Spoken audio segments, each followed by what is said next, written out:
mais ça se dit non. oui ça se dit. Aliou Sow déposé ma s'il te plaît. ma déposé waaw. plus jamais ay sa jaxate yàgg dama nañoo toogee dama voiture dootuma leen déposé xale yi. man mi nii la ñuy def di ma kii. waaye ku ci bëgg na nga dem na nga wala ma naan coach doom jël texte tey daa dëgër de. ndekete yaa ngi comme see génne yow. Aliou Sow ban heure ngay dem.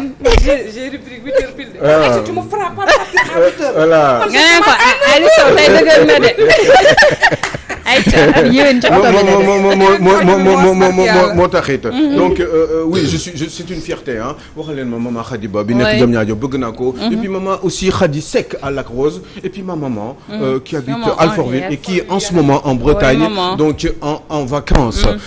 Henriette je t'aime très très fort yow ak sama ñaari yaay yooyu ñu nekk Lac Rose Khady Ba Khady Seck et puis Khady Ba aussi Lac Rose. sant naa leen gërëm naa leen je suis fier j'ai eu à flipper ce matin tout de suite parce que Cheikh Tidiane Gomis a voulu me frapper parce que il me demandait absolument justement il me donnait un ordre que j'ai voulu refuser mais finalement comme j'avais peur comme de ce baa ngi nii j'avais peur je me suis dit non je vais m'incliner devant son ordre et je vais quand même faire actualité parce que man bëri naa wax trop waaye mënuma xeex ayca noonu baax na borom baax nga. Aliou Sow may jaxase Sénégal. kontaan naa mu ngi noonu fi mu ne nii xoolal bu ko toog ma xeex waaye dama mën a xuloo. wuy ma xeexu laa meñ ngay xeex. ordre la ma jox de ne ma di nga ko def par force. ma ne ko defuma ko mu jóg bëgg ma song. bëgg ma doon ma ne ko Cheikh. loolu bàyyi mu sedd. mu bandi la ayca donc Aliou Sow mu mel ni nag comme fi mu ne nii ñëpp a ngi xaar actualité. parce que nag semaine bi c'était un peu riche. très riche même je dirais donc ñu bàyyi la rek bari na ay bagages dama ko xaw a jaxase nag. non vas-y tu peux nous dire. donc il va se passer des choses on pourrait éventuellement en parler. bon finalement kii na ko. mais kon kii su ma ko soxoon kan maay gagné finalement. salaamaaleykum maaleykum salaam mu retard rek kii kan maa ko ëpp doole. bon bref alors man li ma bëggoon wax tey c'est simple j'avais envie de faire la distinction Aïcha c'est bien que tu sois là xam nga distinction entre un activiste et un homme politique. Qu'est-ce que c'est qu'un activiste? Qu'est-ce que c'est qu'un homme politique? Est-ce que war nañu mën di distinguer un homme politique au Sénégal et un activiste? Donc on dit que ni homme politique activiste homme politique la. Finalement on pourrait donner quelques exemples, discuter. Je pense à Karim Xrum Xax, je pense à Guy Marius Sagna et puis d'autres garçons qui ont des petits mouvements comme ça et qui du jour au lendemain élection am ñu bokk ci ay partis politiques yoo xam ne doon nañ leen soupçonner ni ñoom ak ñoom ñoo ànd. Je voudrais qu'on en parle. Deuxième lieu bi si tu peux le retenir naturellement Salma. Deuxième bi mooy Barthélémy Diaz et les Yofois. Barthélémy Diaz dafa mel ni Thiam dafa commencé di xëm ak waa Yoff am na yu ñu ko meree ay détails yoo xam ne on pourrait éventuellement en parler parce que naturellement fàttaliku leen ni actuellement ki nekk maire Yoff xale bi xaw ma lan Seydina Issa et ben ce garçon là et ben booyu Khalifa Sall la te dafa mel ni il se passerait quelque chose on verra on pourrait éventuellement en parler autre chose sur lequel j'avais envie qu'on aborde mooy le cas naturellement ku wax Yoff wax Abdoulaye Diouf Sarr léegi Abdoulaye Diouf Sarr temps yi dafa fëlaat nee na mi ngi commencé di def porte à porte mi ngi góorgóorlu au niveau de Yoff pour se retrouver xam ngeen moom mooy 4e ci liste nationale Benno Bokk Yaakaar Abdoulaye Diouf Sarr le cas Abdoulaye Diouf Sarr j'avais envie qu'on en parle parce que il vient de sortir il vient d'être défenestré en tant que ancien ministre donc de la santé moo wax leen problème yi nga xam ne moom moo am au ministère de la santé est-ce que dinañ ko résoudre parce que moment bi muy am problème yooyu mooy Abdoulaye Diouf Sarr moo fa nekkoon est-ce que tey Xemes nee na assumé na à 100% la gestion Xemes l'actuel ministre nee na assumé na à 100% joobu Diouf Sarr bi donc on pourrait éventuellement en parler mais mën nañ ci glisser Bamba Fall si on a le temps parce que amul lu mu leen yàqul muy Barthélémy Diaz c'est vrai muy Ousmane Sonko muy Khalifa Sall amul lu mu leen yàqul qu'est-ce qui pourrait se passer ndeysaan Bamba Fall Bamba Fall mooy ki nekkoon socialiste defoon nii ak Barthélémy Diaz àndoon ci ginnaaw Ousmane Tanor Dieng léegi ku nekk ngi dem sa yoon mais mën nañu commencer par activiste et politique au Sénégal activiste et politique man dama doon di xalaat nii comme damay nekk di xalaat rek sama bopp bi day kii waaw day science waru yaa ngi fàttali way boobu j'aime bien way boobu je commençais à revenir au Sénégal bi ma commencé woon di ko dégg science al est-ce que xam nga fàtte nga science al bu kii le garçon là te mu am rasa yi scienceal. rasta yu bëri wala rasta yu tuuti maam góor wala non scienceal booy ci booy rappeur yi la. xumaan scienceal. yaa ngi dégg way xam nga yaa ngi fàttali ko way boobu bi muy wax scienceal donc man dama nekk rek di science tout le temps des fois ma science lu baax des fois ma science lu bon des fois mu xaw a mitigé des fois mu jaxasoo sama bopp léegi ma science activiste nekk politique léegi lan nga xalaat ci activiste yi dama jël kaaw Guy Marius Sagna ay sa je te déteste ay sa bugguma la faalewuma la kon teewuma la ay sa vous n'êtes jamais sérieux.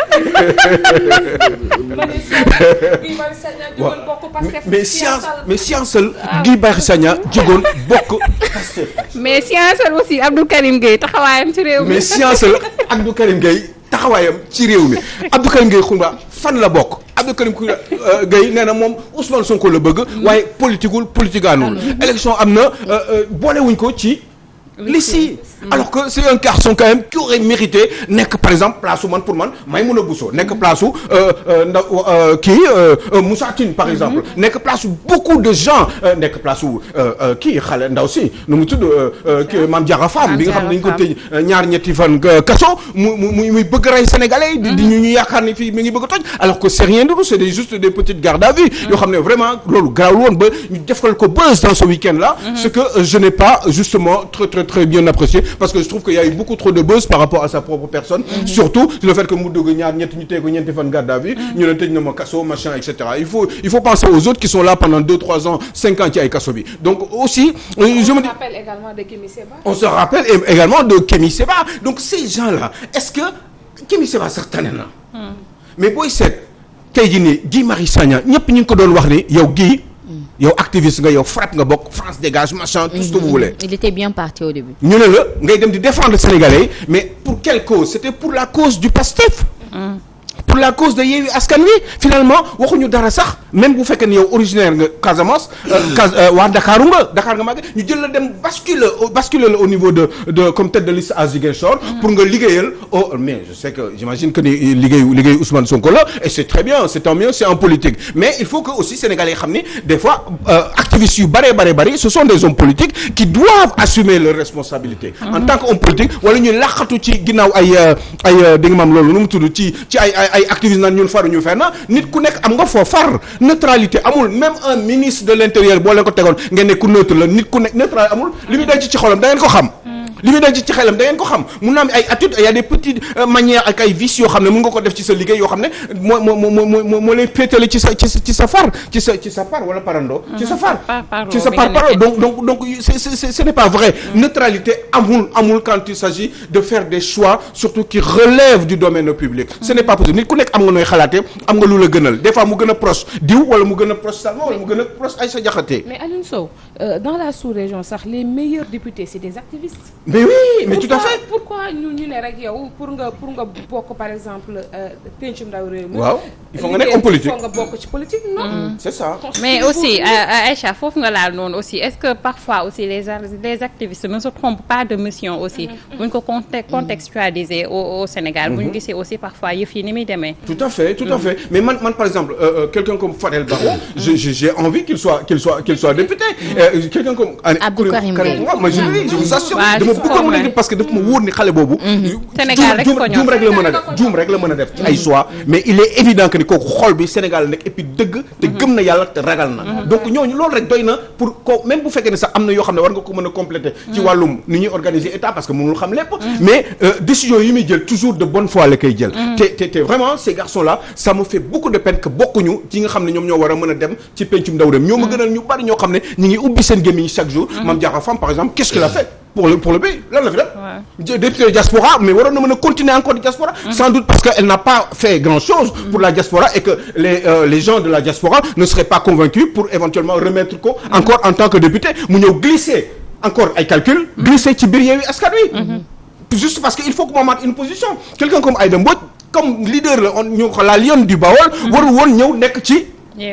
mais bu nekkee ci Yewwi sax mu dem liste départementale assumé. c'est vrai. mais pourquoi ñu dugg ci liste nationale bi nekk dans des positions qui leur permettent éventuellement qui les auraient permis parce que léegi c'est plus possible. puisque les seen liste validé wuñ ko. mais mu calcul boobu pour mën a taxaw ci ay position pour mën a nekk maire pour mën a nekk député à l'Assemblée nationale mënoon nañ ne dañuy dem départemental ñafe ko ci seen gox parce que ñoom moom département bi wane seen bopp au moins sax boobu mën nañ comprendre say choix mën nga ko yóbbu fu la neex yooyu daal exemple yi demee noonu nga xam ne moom nga fiy gis da nga naan ils sont toujours dans leur calcul nga dellu si ci activistes yi pour dire en résumé un activiste et un homme politique c'est exactement la même chose ñoom ñëpp chose publique moo leen intéressé dañu bëgg defar seen réew dañ ci am ay xalaat di ko défendre di ko wax maintenant il faut juste que la différence mooy qu'ils arrivent à assumer leurs responsabilités en faisant en sorte que ñu nekk ci benn béréb ndeel foofu la ñu nekk di fa def li ñuy def moo gën ñuy nekk waaw léegi c'est malheureux que léegi fii au Sénégal activistes yëpp dañ leen jàppe ay opposants parce que ñoom suñu boppam mais oui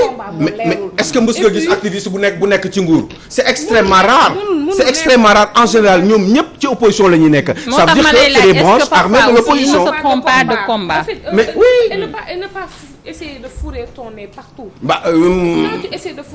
partout parce que je me dis un activiste que ça soit le pouvoir wala l'opposition tey boo ci gisee loo xamante ne jaarul yoon war nga ko mën a wax parce que sa rôle mooy alerter wax askan bi li nga xam nga la moo may gêné mooy nga gis même sax pas forcément activiste yi mais nga gis dara lu baax nga ne lii nga ne yow doo ci wax nga ne yow lu bon rek ngay wax man loolu man mënu ma ko nangu si nit parce que pour man loolu déjà nit kooku mënul nekk nitu dëgg parce que pour man boo gisee lu baax fépp foo ko gis da nga ko war a wax buñ ci amee lu ñu ci amélioré ñu amélioré ko boo gisee lu bon da nga ko war a wax yuuxu ko ba ci kaw plafond bi luñ ci nga wut réfléchir ci ay solution pour nan la ñuy def pour remplacer ko loolu mooy homme politique c'est tout. activisme sañu boppam pour être beaucoup plus précis activisme par secteur la ñu gis ay activisme environnemental ñoo xam ne environnement mais oui moo leen intéressé boo ci defee lu baax ñu jël ko échelonné ko gën koo kii am na ñoo xam ne activisme ni ci wàllu santé lañu nekk lépp loo xam ne ñoŋal na wàllu santé dañ ciy dox ñoom loolu moo leen dëgg la am na ñoo xam ne nag c'est activisme politique la mais même politique yi bu gouvernement bi tegee benn politique boo xam ne neexu ko ñoom dañuy taxaw daane loi bi ndigg saraxa ci nekk lii ndigg saraxa te lii ndigg saraxa terewul nag bu fekkente ne gouvernement def na politique bu baax ñoom ñoo njëkk a taxaw il faut le dire man pour man Ali Haïdar activiste la woon activiste la pour man Nicolas Hulot activiste la et même étant ministre de l'environnement il a été activiste en 2011 dañu doon gis waa Y'en a marre doon ànd ak gangu Macky Sall bokk ak ñoom ci li ñuy xeex li ñuy doxalee ni wala sax ku ci nekk di parparloo wala ñu jàpp ni sax yow activiste nga waaye da ngay féetee ci wàllum ñi nga xam ne ñoo nekk ci opposition bi mooy waral bu ñu faloo duñu ci am lu leen neex ndax amuñu position bu normal ci réew mi buy waral ne man mi lii laa wala activiste lii laa féetewoo wala lii ñoom ñi nga xam ne ñooy nekk ci ginnaaw opposition bi di leen jàppale di leen teel ndombal tànk di leen kaasloo bu ñu amee problème wala ñu bëgg a jàll dara utiliser leen di leen geerloo ñu leen di tëje ko tijji ëllëg bu ñu faloo ñoom ñoo leen di tëjaat ci kaso. Absolument. am na solo oui après nga jàll de rapidement. mais j'avais juste envie de parler de deux petites choses très rapidement. de naturellement Bamba Fall xam nga xaw a def lien avec Barthélémy Diaz aussi ah.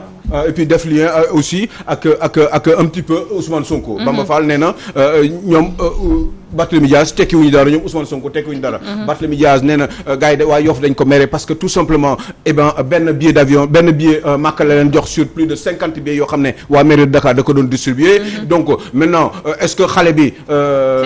Seydina boobu li mu proche bu mag proche kii la. te peut-être proche Khalifa la il est sous la tutelle de Khalifa Sall moo ko imposé ay Yoff ba mu génn ci donc.